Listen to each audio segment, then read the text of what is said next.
Imagine, just for a second, walking through a crowded city street, a busy office, or, a packed classroom, and suddenly realizing you can hear absolutely all of it. I want you to picture a reality where there are literally no lies, no filters, no masks whatsoever, just the raw, unfiltered truth of human thought echoing all around you. Welcome to today's Explainer, where we're going to explore a fascinating narrative that pushes the absolute boundaries of human connection and really asks what happens when the invisible walls between us suddenly vanish. It brings us to this central question. What if telepathy was actually real? And the even bigger question, what if you could actually use it? Think about it for a second. Would having complete, unblocked access to the innermost thoughts of everyone around you make you the most powerful person in the room? Or would the sheer, crushing weight of all those unspoken truths completely destroy everything you thought you knew about your life and the people in it? To answer that, we really need to look at our protagonist. Meet Arav. He's 22 years old, a classic introvert, and a massive, massive overthinker. Arav is the exact kind of guy who thinks 1,000 thoughts a minute, but maybe, just maybe, speaks 10 of them out loud. He's constantly burdened by that familiar, super heavy question we all kind of ask ourselves. What are people actually thinking about me? When someone laughs across the room, his immediate thought is, wait, is that about me? When a friend says they're fine, he endlessly wonders if they actually are. He's basically a guy living in a world of words, but constantly trying to decode the hidden thoughts beneath them. But one night, everything fundamentally changes for him.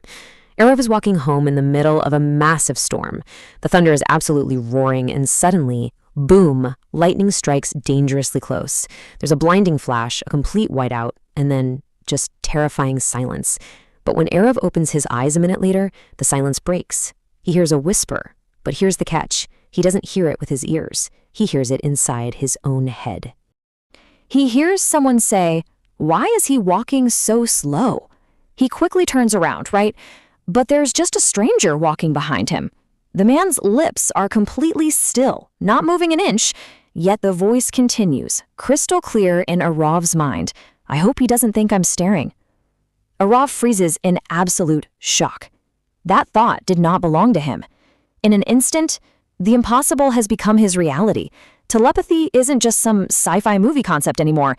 It's actually happening to him, right now. Section 1. The Power and the Burden. Okay, let's dive into this because this is where the story gets incredibly fascinating. It's the very next day, and Arav is sitting in the college cafeteria. There's ambient noise everywhere, but inside his mind, it is deafening. He is hearing everything. So boring. She looks amazing. Why is he sitting alone? It's just a constant flowing stream of unspoken reality. And his immediate reaction is exactly what yours or mine would be, right? He decides to test it. During a multiple choice exam, instead of panicking, Arav just closes his eyes and focuses his mind. He tunes into the mental whispers of the smartest classmates in the room. He actually hears someone thinking, option C. Yeah, I think it's C. He writes down C. It's completely correct. His marks instantly skyrocket. He suddenly has the superpower to know exactly who is lying, who is secretly insecure, and who actually admires him. For the first time in his entire life, this chronic overthinker feels entirely in control. He feels powerful. And this brilliantly illustrates the sudden turning point of our story. Because power always, always comes with a price. On the surface, things seem totally great. His best friend Kabir smiles and says, "You're my closest friend." His crush tells him, "You're such a nice guy."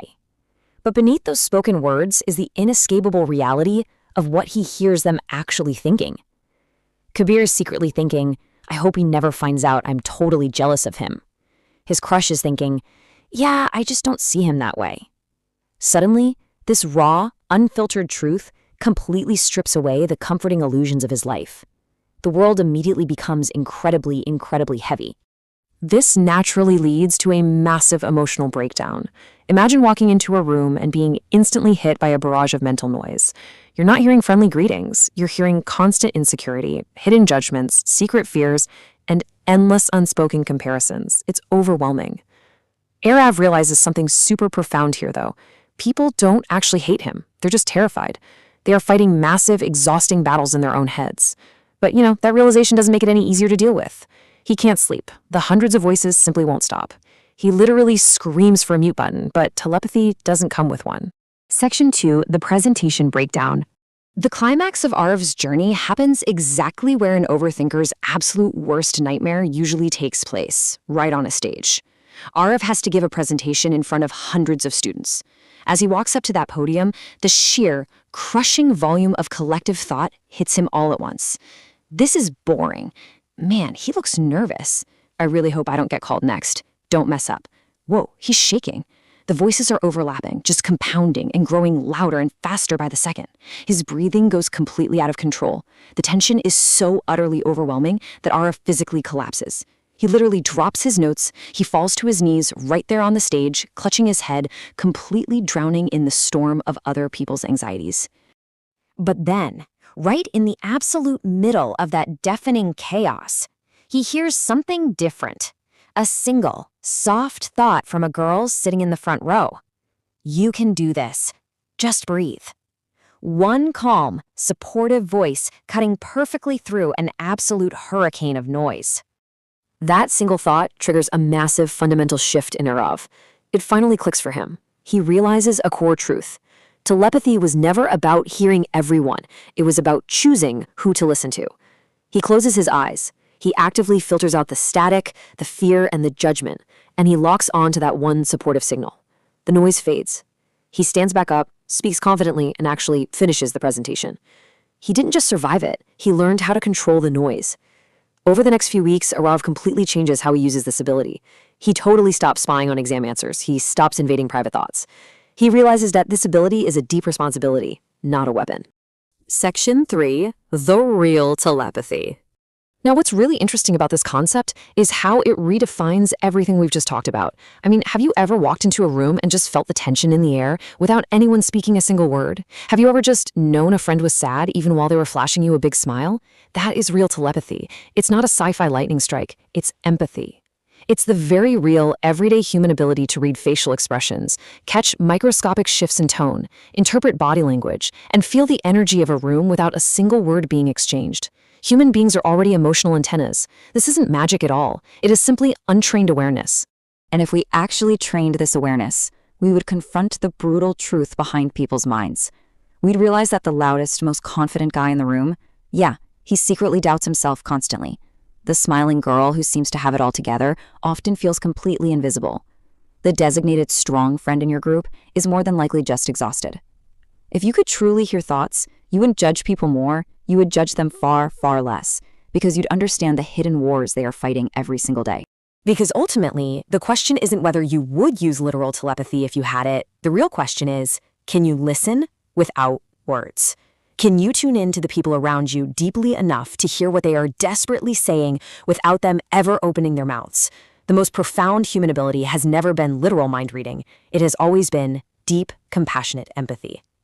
So the crucial point is how we actually apply this today. Here is how you can practice real-world telepathy in your own life. First, the next time someone tells you, "I'm fine," don't just accept the words. Look deeper. Read the context. Second, when you walk into a room, take a second to actually feel the energy before you start talking.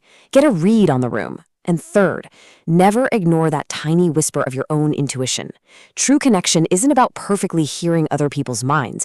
It's about taking the time to truly understand their hearts. I want to leave you with this final, incredibly powerful thought from the source material. The loudest voices are the ones never spoken. Take a moment today to really listen to the silence around you. You might be incredibly surprised by what you hear.